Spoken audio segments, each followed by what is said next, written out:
এখান থেকে সেখানে দৌড়ে বেড়াচ্ছি। আমাদের এমন ক্রাইসিস, আমার ভাই কবরে শুয়ে আছে আর আমাকে চিন্তা করতে হচ্ছে যাতে এই সরকারের কোনোভাবে কোনো ধরনের অস্থিতিশীল কোনো পরিস্থিতির মধ্যে পড়তে না হয়। আমার কিসের এত ঠেকা পড়ছে যে এই সরকার আমার বাঁচায় রাখতে হবে যখন আমার ভাই কবরে? আমার কিসের এত ঠেকা পড়ছে যে কোথায় কি স্যাবোটেজ হবে সেটার দায় সরকার নিবে না বলে আমাকে জনগণকে শান্ত রাখতে হবে? জনগণ তো আমাদেরকে ভুল বুঝতেছে। আপনারা কেউ তো আমাদের চেয়ে বেশি উসমান ভাইকে ভালোবাসেন। আমরা গত 1 বছর ধরে এই মানুষটা, আপনারা যেই মানুষটাকে গত 1 সপ্তাহ যাবত চিনেন, যার জীবনে জেনে আপনারা এতখানি ব্যথিত যে এখন 11 দিন হয়ে যাওয়ার পরেও আপনারা রাজপথ ছাড়তে পারতেছেন না। উসমান হাদির এই যে 10-11 জনের যে কোর টিম, তার যে ইনকিলাব মঞ্চ, তাদের ভালোবাসাটা আপনাদের চেয়ে বেশি না?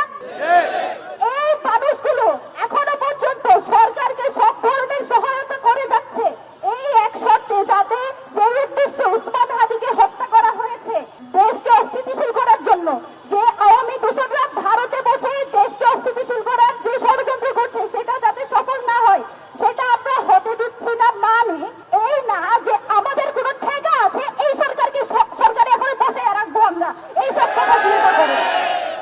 আমাদের বার্তা খুব স্পষ্ট।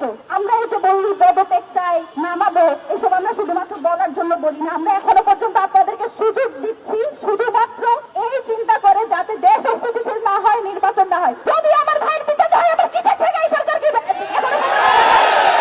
যে এই সরকার বিচার করতে পারে না, সে নির্বাচন করবে, এটার কিসের বিশ্বাস? আর আইন উপদেষ্টা, আপনি 90 দিনের কিসের ভুগিচুকি বুঝেন? আপনার ক্ষমতা আছে কয়দিন? আপনি তো থাকবেন আর 1 মাস, আপনি 90 দিনে কেমনি কথা বলেন? আপনাকে 1 মাসের মধ্যে বিচার কার্য সম্পন্ন করতে হবে। একই সাথে যে খুনিরা শুধুমাত্র সুতার ফয়সাল, সে একেবারে শেষ ঘটি, যে শেষ কার্য ঘটিয়েছে এই ঘটনায় স্পষ্টত রাষ্ট্রের একটা অংশ যারা এখনো পর্যন্ত ভারত এবং আওয়ামী লীগের পারপাস সার্ভ করে তারা এই কাজ ঘটিয়েছে। তাদেরকে যত দ্রুত সম্ভব, এই যে মিলিটারি ইন্টেলিজেন্স, তাদের কাছে সব তথ্য ছিল।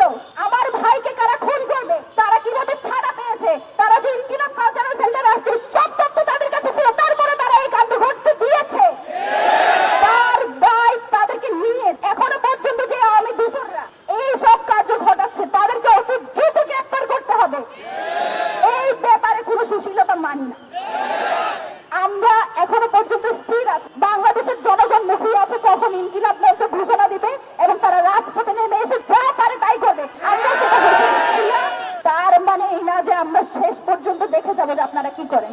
আজকেও বাংলাদেশে বিভিন্ন জায়গায় হত্যা হচ্ছে, বিভিন্ন জায়গায় গুলি করে মানুষকে মেরে ফেলা হচ্ছে। যে সরকার স্থিতিশীল দেশ রাখতে পারছে না, তো স্থিতিশীলতার দোহাই দিয়ে আমরা কি সব আটকে রাখবো? আমার কোনো ঠেকা নাই যে আপনারা আমি সরকারে বসে রাখবো। লাইফটাইম বাইর করবে এই সরকারের যে সব এই সব ব্যাপারে কোনো সুশীলতা হবে না যতদিন পর্যন্ত আমার ভাইয়ের বিচার হবে। আমার আপনাদের সাথে কোনো সুশীলতা নাই। আমার যা হারানোর আমি হারাই ফেলছি, এখন আমার সরকার নিয়ে চিন্তা ভাবনা করার কোনো দরকার নেই। আমাদের বিচার লাগবে এবং সেটা নির্বাচনের আগে, এবং সেটা 1 মাসের মধ্যে। এই 1 মাসের মধ্যে বিচার কার্য সম্পাদন করার জন্য 24 ঘন্টা টাইম দিয়েছি। যদি না পারেন, আপনারা আরেকটা চিন্তা ভাবনা করতেছেন, সরকার তো আর বেশি দিন নাই, মাসখানেক সময় আছে,